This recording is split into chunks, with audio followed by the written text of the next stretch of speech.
Congratulations on the film. I understand this is your second film that's been submitted for a foreign language Oscar. How does It that feel? is. Yeah, that's quite incredible. So, how did you get involved with Goodnight Mommy? It happened quite funny actually because Veronica and Severin were making a documentary about another director I was working with at that time. His name is Peter Kahn. And during one dinner, they suggested I should be in a horror film. And I was joking about it. I said, okay, if you think so, then why don't you write me a script? A year after that mentioned dinner, they approached me and said, we've written something for you now. And I said, aha, okay, it's interesting. So can I read the script? And they said, well, we would rather tell you the story than giving you the script. So when I agreed to do this, I didn't even know the whole story because they just told me the beginning of it. The first time I read the script, the whole story, a week before we started shooting, actually, which is crazy. And I thought, okay, that's quite intense. What was the audition process like? I understand you auditioned with several twins. It was really interesting to see how every pair of twin would approach that kind of situation. We asked them to stand up against me in a way. We asked them to resist certain things I would tell them. For example, I would tell them go to bed, and we would see how they would react. Mm-hmm. And most actually they just went. Mm-hmm. But some of them didn't. And for children, I think that's a very unusual thing to resist grown-ups, and this is what we've been looking for. And that one pair which actually made it, they were quite resistant. What stood out about Lukas and Elias? They were quite quick in becoming physical in a way, and I had a hard time not to break into laughter in a way, because it was, on one hand it's really cute, on the other hand of course it's a serious thing. I think Veronica gave them some kind of pencil or so. Mm-hmm. It really started to poke me with it. What was the decision behind giving the characters the same names as the twins? I think basically because it was the easiest thing to do. They were searching, Veronica and Severin, they were searching for a high authenticity, I guess. And because the kids, for example, Lukas and Elias, they've never read the script. They had no idea of the story, and they haven't seen the film ever to the full length. I think they were allowed to see it, until when things really get tougher. So actually, they have no idea what the story is. Every scene, every day was a new kind of game for them. How did you get to know the boys? There's some scenes that are so intense and so violent between the mothers and the sons. Is there a way you approach it differently when you're working with children? No, not at all. It was quite perfect because, actually, this is why acting is a beautiful thing, and what makes acting so beautiful is that you don't plan ahead of a scene. You know where a scene is supposed to start and where it's supposed to end. And children are very good in improvising.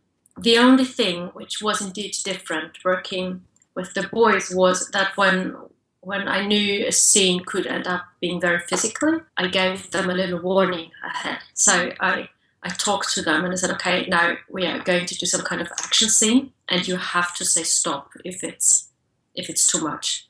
I guess I wouldn't talk like that to a grown-up actor. And they've been so caring in a way. Because we started, whenever things would get a bit tougher, there was a lot of cuddling and a lot of taking care of each other.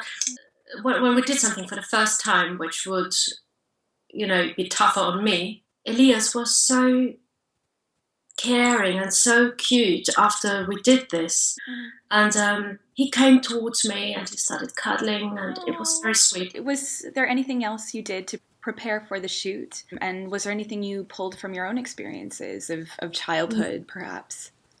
Funny enough, there hasn't been a lot which I pulled from my own childhood or experience, as I don't have kids myself.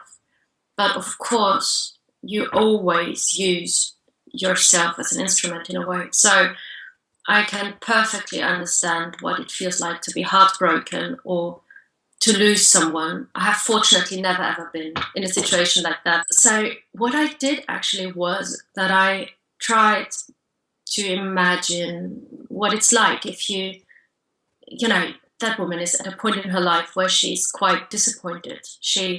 She would have wished that her life had went a completely different direction. Mm-hmm.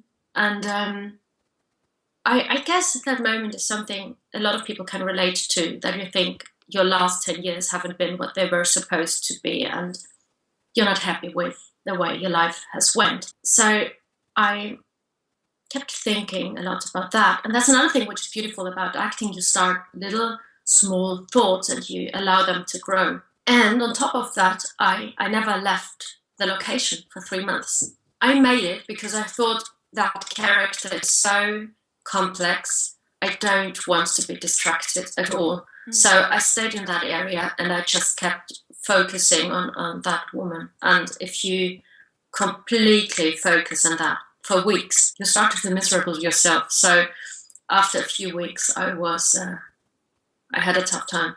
We were shooting Monday to Friday. Mm-hmm. And after 3 weeks, I asked the production company if they would be so nice to get me a car so I could, travel around a bit. Mm-hmm. And I thought when they came up with a car, and I thought, okay, now I'm going to have the chance to at least drive around a bit and find some small village and have a cafe. And I was driving around quite a bit and there was nothing. So I returned the car. Did you and the directors speak about a backstory for the characters? They left most of it to the imagination, but we talked about how she ended up getting that kind of surgery, which basically is because she wants to wipe the last 10 years out of her face. The only thing I've heard Veronica and Severin tell the boys was that they wanted to make sure that they're really doubting if I was their mom. So they kept telling them all the time, is she really your mom? She's behaving really strangely, don't you think so? So it was quite cool. And the boys very much enjoyed that. The film also deals a lot with identity after becoming a mother. Did it change your view of motherhood at all, or having children?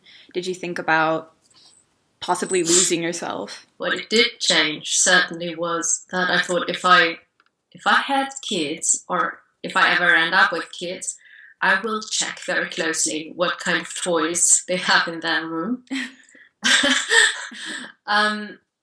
It didn't really change my relation to kids, except the fact that I want to act with kids more often if I have the chance to, because I thought it was one of the most beautiful experiences I've ever made. It's about identity. And the moment that woman stops behaving in her role as a mother, behaving like a woman who's heartbroken, who goes through divorce, who's feeling horribly, and just simply wants to be left alone, that moment the boys start doubting that that's actually the mom.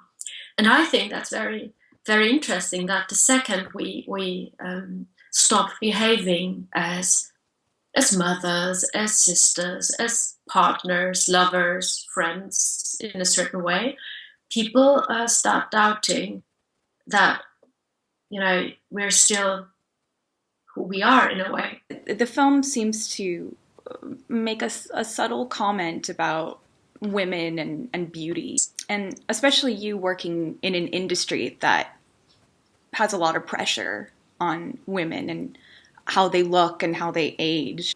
How do you navigate that, and how do you stay grounded? Well, I try to ignore it as much as I can. It's not only that the industry focuses very much on women's age and appearance. They also focus very much on whether someone is a mother or not. For example, I have a very good example to that.